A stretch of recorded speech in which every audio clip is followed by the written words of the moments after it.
بسم اللہ الرحمن الرحیم۔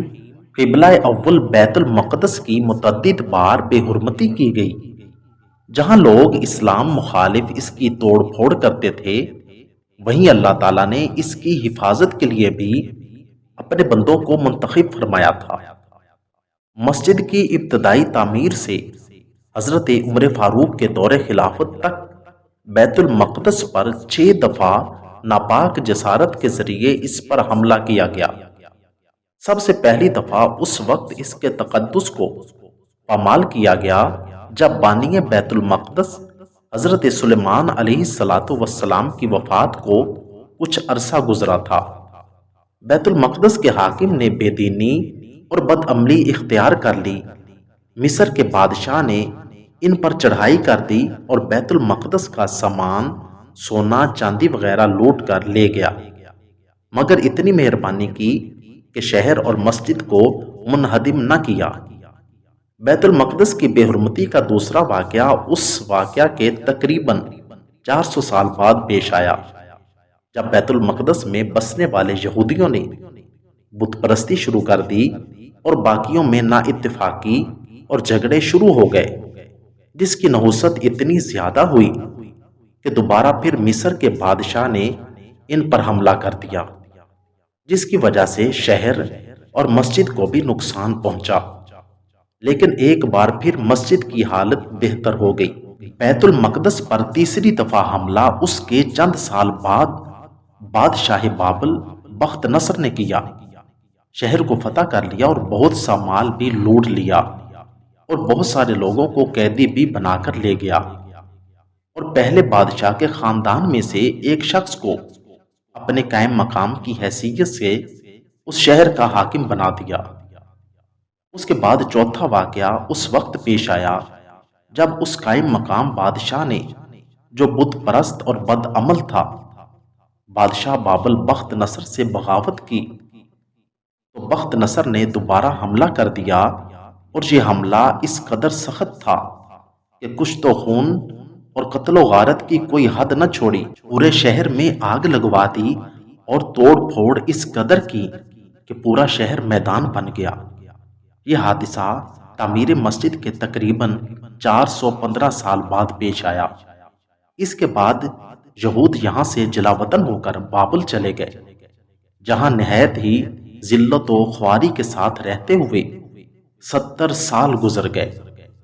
اس کے بعد ایران کے بادشاہ نے شاہ بابل پر چڑھائی کر دی اور بابل کو فتح کر لیا، اور ان جلا وطن یہودیوں پر رحم آیا تو انہیں واپس ان کے ملک شام پہنچا دیا، اور ان کا لوٹا ہوا مال بھی انہیں واپس کر دیا۔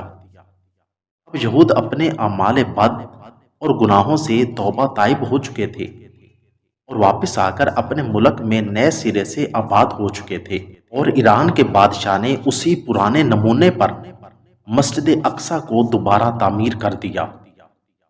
اس کے بعد 5ویں دفعہ اس وقت مسجد اقصی پر حملہ ہوا جب یہود کو دوبارہ نئے سرے سے اطمینان اور آسودگی حاصل ہو گئی، تو اپنے ماضی کو بھول گئے اور پھر سے بدکاری اور بدعمالی کے کاموں میں مشغول ہو گئے۔ حضرت عیسیٰ علیہ السلام کی ولادت باسعادت سے 170 سال پہلے وہ بادشاہ جس نے انطاکیہ آباد کیا تھا، اس نے حملہ کیا اور 40,000 یہودیوں کو قتل کر دیا اور 40,000 کو قیدی اور غلام بنا کر اپنے ساتھ لے گیا، اور مسجد اقصی کی بھی بہت بے حرمتی کی، لیکن مسجد گرنے سے بچ گئی، مگر اس بادشاہ کے جان نشینوں نے مسجد کو توڑا پھوڑا اور شہید کر دیا، جس کی وجہ سے وہ ایک خالی میدان کی طرح بن گئی۔ اس کے کچھ عرصہ بعد بیت المقدس پر سلاطین روم کی حکومت آ گئی۔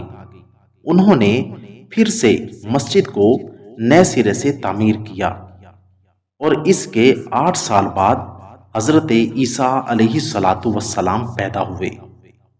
بیت المقدس پر 6ٹی دفعہ اس وقت حملہ ہوا جب حضرت عیسیٰ علیہ السلام کے صعود اور رفع جسمانی کو 40 سال گزر گئے۔ اس وقت کچھ اس طرح ہوا کہ یہودیوں نے اپنے حکمران سلاطین روم سے بغاوت کر لی تو رومیوں نے پھر سے شہر اور مسجد کو تباہ کر کے اسی حالت پر کر دیا جس پر پہلے تھی۔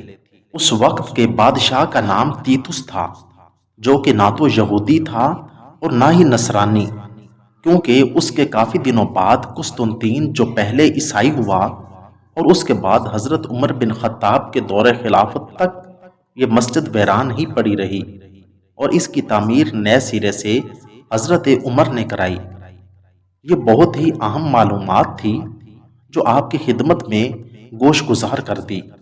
اگر آپ کو میری یہ ویڈیو اچھی لگی ہو تو ویڈیو کو لائک، چینل کو سبسکرائب اور ساتھ دیے گئے بیل آئیکن کے بٹن کو ضرور دبا دیں تاکہ ہماری آنے والی ہر ویڈیو آسانی کے ساتھ سب سے پہلے آپ تک پہنچ سکے۔ شکریہ والسلام۔